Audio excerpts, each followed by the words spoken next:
My mom would be at all my sporting events. Let's say I was playing football, okay? My mother would be on the sidelines, and if the play on the field started going one way, my mother would run along like, Mark, get him, get him! I'd be like, oh my gosh. I'd get in the huddle with the other guys. They go, Mark, is that your mother? I go, no, I never saw her before in my life. See, the greatest gift my mother ever gave me, she believed in me. I have overdosed on drugs on 3 occasions where I should have been dead. But I believe I was kept here for a reason. You show me your friends, I will show you your future. How do I know this? I hung out with losers, and I became the biggest loser of them all because I gave up everything I dreamt about as a little boy because of who I chose to surround myself with. My friends would drive me home at 2, 3, 4 in the morning. We'd be drunk and high, laughing in the car. We'd pull up in front of my house in New York. They go, Mark, the light's on. I go, oh man, my mother's up. See, my mom wouldn't go to bed until she knew her son was still alive. I'd walk in, she'd say, hi Mark, how was your night? I go, it was good, Mom, I'm just gonna go to bed. She goes, can I talk to you for a minute? I go, Mom, I'm tired, I'm just gonna go to bed. She goes, Mark, I haven't seen you all day and all night. Can I please talk to you? I said, man, just leave me alone. You bug me. I'd slam my bedroom door on the one person who believed in me. I was on a worldwide tour and we were wrestling overseas in Japan.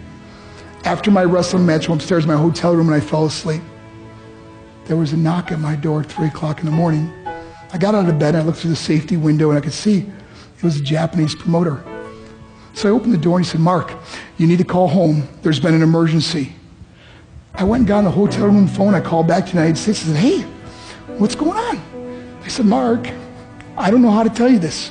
I said, just tell me what happened. I suddenly started crying. They go, Mark, I can't tell you. I said, just say it. They said, Mark,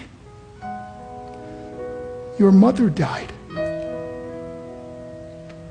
I just threw the phone down. I ran out of my hotel room. I took the elevator to the lobby, and when the doors opened up, I just ran out into the street. I mean, there was no cars, there was no people. It was 3 o'clock in the morning. And I walked down the middle of a street in Hiroshima, Japan, and I remember looking up and just saying, Mom, I am so sorry. I flew home for her funeral, and I was so nervous to walk up to her casket, so I just stood way in the back. And I kept looking from a distance. I kept thinking to myself, Mom, please wake up. Please get up. And then I finally got the nerve to walk up to her. And as I got closer, I could see my mom for the first time. I mean, she was so beautiful. She was dressed in white. I mean, she looked like an angel. And I just stood over her and I said, Mom, you are my hero. Everything I am, everything I hope to be was because of you. You loved me so much. You gave me a life. You're the only one that ever believed in me. How did I repay her? By getting drunk, by getting high, by getting stupid, by hanging out with losers? For what? All she ever wanted to do was talk to me. I wish I could talk to you now, Mom. I wish you could see what I'm doing. Why couldn't I have been a better son? We are defined by our choices. But if you surround yourself with people involved in drugs and alcohol and pills, it's a dead end. I'm not here to preach to you. I'm here to tell you I lived that life. It leads to broken hearts, broken relationships, broken dreams, and death. For what? To get high? If you have a mother or a father, when you go home, tell them how much you love them. See, my whole life was about being rich and famous. I had to be a millionaire. I had to win the race. I had to win the race at the expense of my marriage, my family, my friends. For what?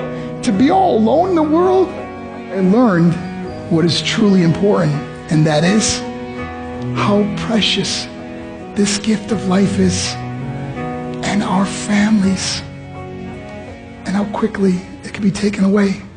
See, I no longer live in time.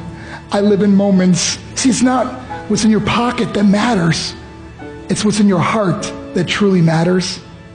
Love Love is just a word until somebody comes along and gives it meaning. You're the meaning.